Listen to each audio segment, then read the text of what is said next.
और आपके सारे दर्शकों को भी। देखिए, ये बिल्कुल। पैराट 8 जो है, ये टेक्नोलॉजी इनिशियली इसराइल की ही थी। और भारत ने इसको थोड़ा सा और वैल्यू एडिशन देके इसको अडॉप्ट किया था। और वही वैल्यू एडिशन जो हुआ था, वो एक जॉइंट डेवलपमेंट पार्ट था जिसमें डीआरडीओ आया था सामने में, और इसराइल की टेक्नोलॉजी थी। तो ये जो मैजिन वर्जन जो आप कह रहे हैं, ये नथिंग बट ये नेवल वर्जन ही है।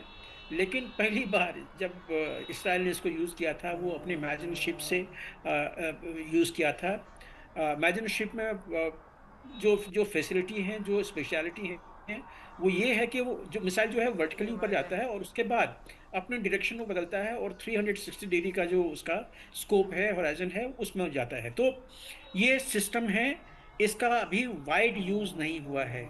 लेकिन रचना जी, हम सबों को थोड़ा सा कंसर्न है, क्योंकि इसराइल जो ओवर डिपेंडेंट था अपने आयरन ड्रोम सिस्टम पे, या फिर जो यूएस के जो पेट्रियट मिसाइल्स थे, या एरो 2 थे, एरो 3 थे, अभी पिछले साल में ही उसको थार्ड दिया गया था।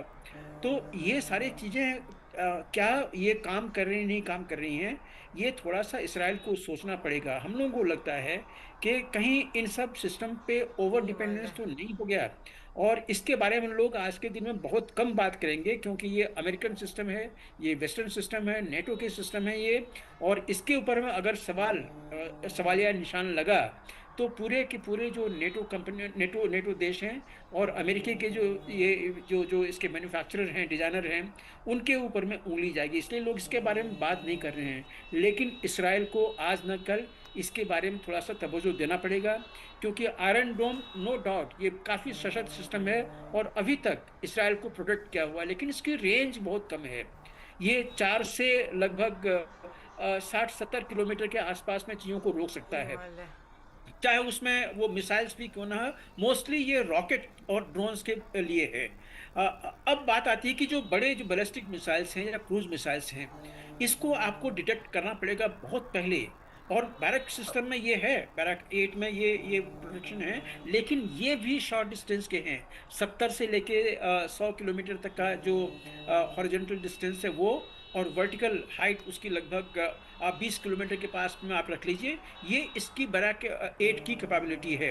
भारत ने जो असिस्टेंस दिया हुआ है, ये दोनों वर्जन के लिए, ground as well as naval version के लिए इनपुट दिए हुए हैं। जो मैन्युफैक्चरिंग यहाँ पे होती बिल्कुल। है, वो हमारे जॉइंट होते हैं, नेवल के भी और आर्मी के भी। तो बैरक 8 में श्योरली इसमें काफ़ी कैपेबिलिटी है। और ये सिर्फ ड्रोन के लिए नहीं है। ये जो सिस्टम है, खास करके जो जो मिसाइल्स आते हैं, high capability missile, high value missile, उसके लिए ये बनाया गया है। लेकिन ऑब्वियसली अगर कोई ड्रोन आपके काफी नजदीक आ गया है, तो उसको मार के गिराना बहुत जरूरी है। और वहां पे ये जो बैरक 8 है, ये भी काफी होता है। आपको याद होगा अभी जो एस्केलेशन हुआ था, इसमें पाकिस्तान का एक मिसाइल था, हद शायद 8 था, जिसको कि बैरक 8 ने मार के गिराया था। तो ये सारी चीजें हमें पता है। तो अभी आज के दिन बिल्कुल। में ये जो सिस्टम है, ये फुल प्रूफ सिस्टम है। पूरी दुनिया के लिए एक एक मिसाल है कि बैरक 8 जो जो इंडियन वर्जन जो है, जिसमें डीआरडीओ की जो टेक्नोलॉजी भी इसमें आई हुई है, ये अचूक अस्त्र है, जो कि किसी भी चीज को मार गिराने के लिए, कोई भी थ्रेट को जो आपकी तरफ मार रहा है उसको मार गिराने के लिए सशक्त है। आगे आने वाले दिनों में इसके बहुत चर्चे होंगे, और हम लोग सब इसको सुनेंगे। ये हमारे पास में, हमारे हम्म। अस्त्र शस्त्र के लिस्ट में एक बहुत हम्म। बड़ा आर्सेनल है। रचना। बराक मैगन की जो खासियत है वो आपने भी अच्छे से समझा दी, रिपोर्ट में भी हमने बताया। और साथ ही साथ ईरान और इजराइल के युद्ध के बीच बराक मैगन का बड़ा जिक्र हो रहा है।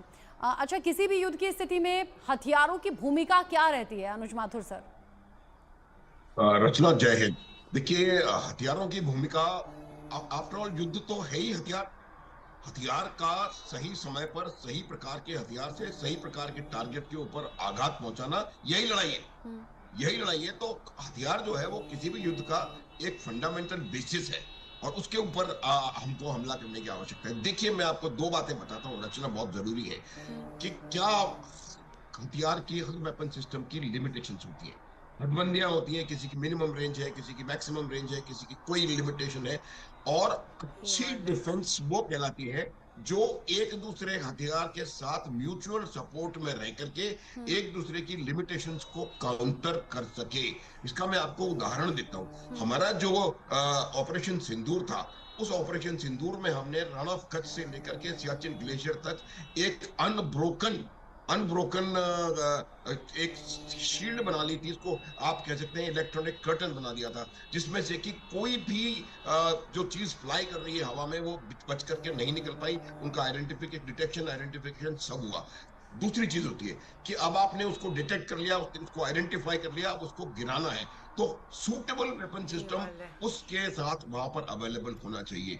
तो दूसरा जो काम हमने किया था वो एक unbroken multi layered air defence